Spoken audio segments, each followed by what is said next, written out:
Hey, welcome back to EdTech. Today I'll be teaching you about arrays in JavaScript.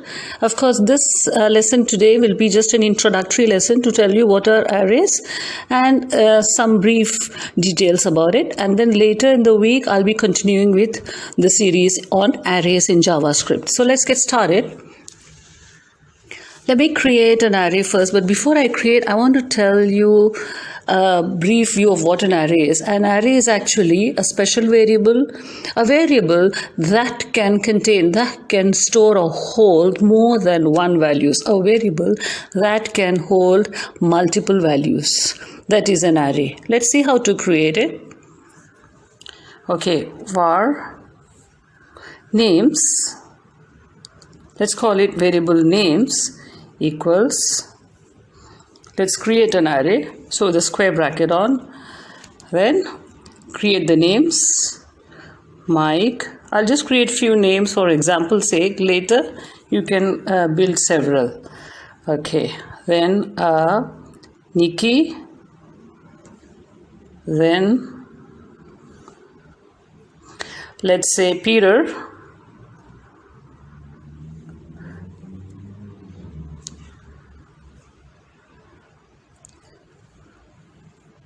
Michelle. That's it for the day. Let's just have these many. Okay, now I want to see the UI on the screen. I want to see how it looks like. So let's just call it so that we can see it on the screen. Alert names.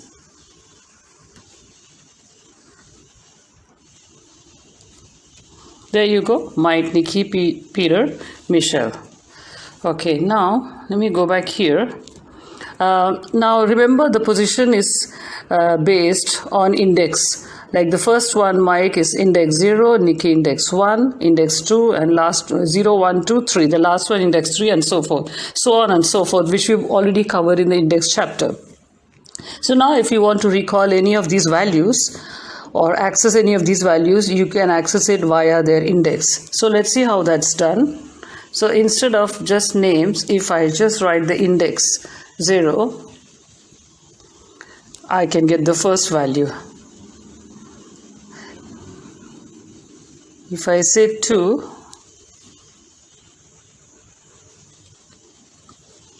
I'll get Peter, which is 0, 1 to the third value, and if I do 3, index 3, I'll get the last value, which was Michelle. Now let's say, now in this case we can actually see the index position. We can see, because there are limited values. What if there are unlimited values like hundreds and thousands? So in that case we don't know what is the last index. So what do? Just for your information, the syntax for the last item in an array is string.length minus 1. So in this case, so the array is actually like a string object because it's carrying these values. So it's like it has an object-like property, which we'll be covering in next few lessons.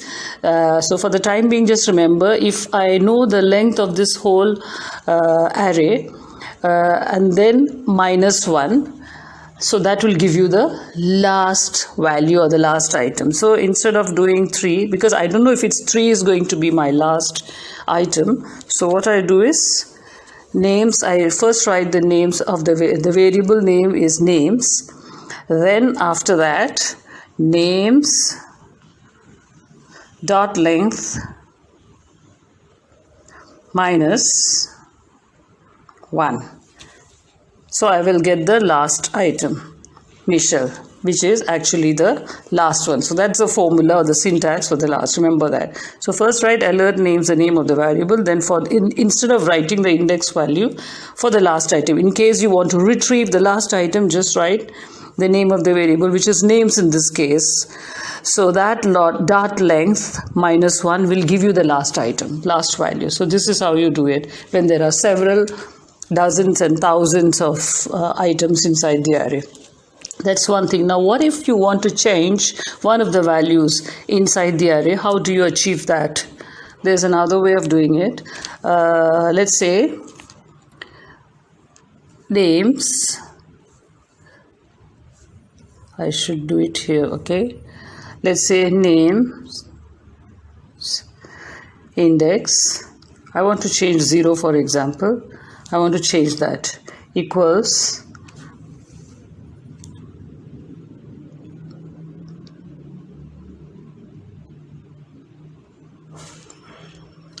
Mary.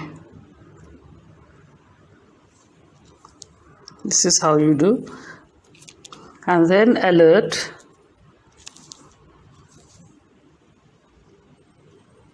Alert the names again. You find Mary as a first element here, item here. It was initially Mike, but Mike got replaced by Mary. Like that, likewise, you can do it for all the items. For item 3, index 3. When you change the index position, index value at position 3, 0, 1, 2, 3, the last item gets changed to Mary. So this is how you can change the values and then access it.